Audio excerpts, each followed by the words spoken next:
What's up everybody? I know I'm normally doing Tesla related videos for their vehicles, but what comes along real closely with an electric vehicle is going solar. So this video is going to be focused on solar.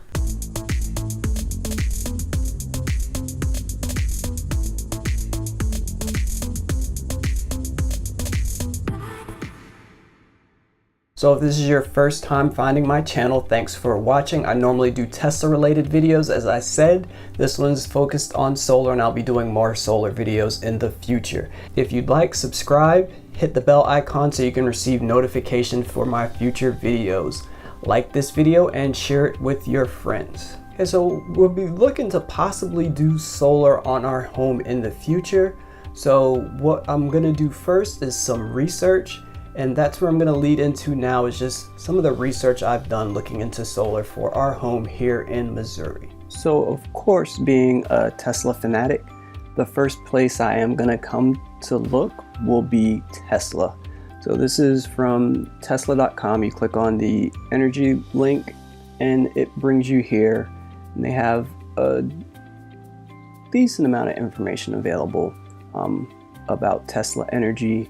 We'll click solar panels, and it gives you a bit of information about producing your own clean energy. And the solar panels are traditional solar panels. They also offer the solar roof, and we saw that there's a first customer installation that happened a couple weeks ago, but those really aren't available widespread yet. And it's even hard to find Tesla solar, but they do offer solar panels. And of course, their solar panels will integrate with Powerwall. And we'll go back and click on the Powerwall link this time. And yeah, with the options that are available for Tesla, them having the solar panels and also having the Powerwall for energy storage, that's ideal. Pretty much everywhere, that Tesla has that you can sign up and ask for a quote. I've done that several times, but Tesla isn't currently available in my area, which is in Missouri. The states that they're available in are California, Washington, Colorado, Texas, Florida, and then they're in some additional metro areas like Washington, D.C., Boston, Pittsburgh, New York, Chicago, and Minneapolis. So Chicago was just added. So hopefully we can get them to migrate maybe through St. Louis into Kansas City eventually. We had an event here at our local Tesla showroom just about solar, and it was a pretty good turnout. So I'm sure they're just gauging the interest in the area to see where they'll expand to next. And I'll see what kind of pressure I can put on them to see if maybe I can be one of the first installs that they have in the Kansas City metro. So fingers crossed on that.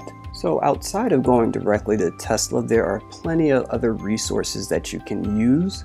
The first one I suggest you go to is Google's Project Sunroof. The initiative's stated purpose is mapping the planet's solar potential one roof at a time. So again, do a Google search for Project Sunroof and it'll bring you to this Google page. You can see it's asking for an address to check your roof. How it works: they do a search for your home. That Google has that, the map service that is pretty good information. They're going to do a personalized solar analysis and then compare finance options for you. So it's all for free. You just type in your home address and then Google's going to map out your home based on the direction that your house is facing, and if there are trees over your roof or anything of that nature, and kind of customize a solar plan for you. All right, so inside Google Project Sunroof, put in my address, and this is the information that I got back, which is kind of uninspiring, and I'm not sure exactly what's behind these results, but it says that I get about almost 1,700 hours of usable sunlight per year. Have 740 square feet available for solar panels on my roof. So you can see that they have the pinpoint on my roof. Our house is south facing, which is kind of good, kind of bad. I mean, I think it would be better if you had a north facing house. That way you could put the panels on the back of your roof, which would face south, and they wouldn't be visible from the street.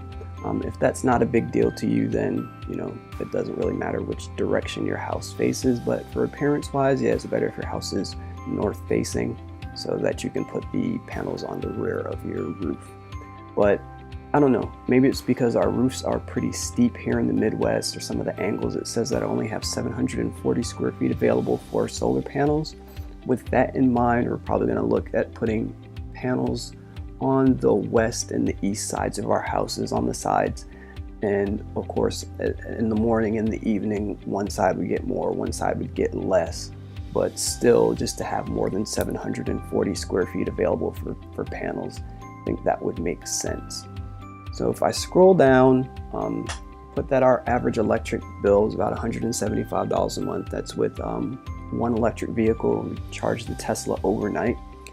And with the size that they're recommending, and it's only 194 square feet. So we have 74 square feet available, or 700 square feet available, and they're only using about 200 square feet. So we get a 2.75 kilowatt hour or kilowatt system.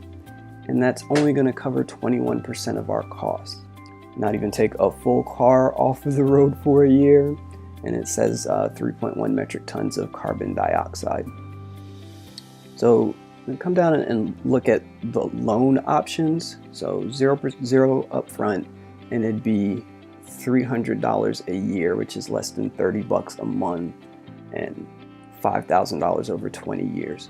So yeah, the cost is real low, but it's also a really small system. So hopefully we can get a larger system than just a 2.75 kilowatt system. So the next house I'm looking at is for a family member, and it's just outside of Macon. So it's in Georgia, southern Georgia. And this house is kind of northern facing. So good thing about that is, you know, the solar panels can be placed on the back of the house, so they won't be that visible from the street and have the great southern exposure. So here they get about 1,700 hours of usable sunlight per year, again, and then they're approximating over 900 square feet of space available for solar panels. So that's better than the estimate for my house here in Missouri. So took the electric bill here for $125 a month. There is an electric vehicle charging there overnight, so it's actually probably a lot less than that. And even with that, using 634 square feet, get a 9 kilowatt hour system, and that would cover 98% of the electricity usage there. So the environmental impact is more. It's taken, you know, almost 2 cars off the road for a year, 8.6 metric tons of carbon dioxide. And then for the cost, you look at it for a loan, it's an annual cost of $1,200, so that would be $100 a month, and it would be $24,000 over 20 years. So if you're looking at paying $100 a month, and I estimated that they're spending $125 a month, then you're saving 25 bucks a month, 300 bucks a year by going with this system. The final house that I'm going to be looking at is in Florida, and it has, you know, a great amount of usable sunlight per year, 1,718 hours. But the real reason you can tell this is in Florida is because the houses are built pretty much right on top of each other. I mean, you have these tiny yards and a house right next to you, and the other 2 houses, you know, you have plenty of yard space, big massive yards, and room between houses for you and your neighbors. But yeah, in South Florida, the houses are built very close to each other, so you can tell it's obviously South Florida. But this is another north-facing house of another family member. So again, they could put the solar panels on the roof facing the south, and it'd be in the back of the house, which is good for appearance. And there is 1,321 square feet available for solar panels. So that is a massive amount of space. Even with these huge trees in front that's blocking the front part of the roof, which is good because that's the north-facing part, there's still 1,321 feet available. Compare that to the 740 square feet available on my house. So, yeah, almost double the amount of space. So here, say the electric bill runs about $150 a month. So they're looking at an 863 square foot solar panel array, and it's a 12 kilowatt system, and that would cover 98% of their electric bill. Take over 2 cars off the roads for a year, and 10 metric tons of carbon dioxide removed. And for a loan, the annual cost will be $800. So that is a significant savings. So if you're in Florida, and I'm going to be sending this video out to a lot of my friends and family members in Florida. If you're in Florida, this is something that you should really consider, because you can be paying less for this system than you're paying for electricity. And then over the course of 20 years, or if you're able to pay more on it, you can pay it off and you will have no electric costs. If you had a power wall with all the outages for storms and things of that nature, you know, you're gonna have power when all of your neighbors' power might be out. So definitely for those of you in Florida, you're in an ideal situation for solar. This is something I would suggest you look into. Okay, for me and my quote, I wasn't real happy about the size of the array that we were quoted for Google Project Sunroof, and discussed that a little bit earlier in the video, but luckily for me, there's another option. So it's called Solar Hood. And the funny thing about this is they're gonna help explore solar for your home by screening your home virtually, entirely online. So that's what they're gonna do. Later on, I'm gonna request a free home assessment and see like the detailed roof report and the information that they give me, and see how it differs from the information from Google. And I'm gonna scroll down here because this is what's most unusual about it.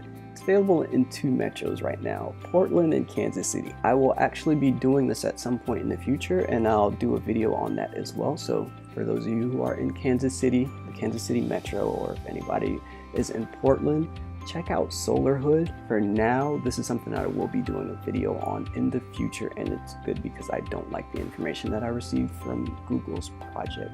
So for my next steps, I'm definitely going to be hitting up Tesla to see if we can get them to come out here into Kansas City.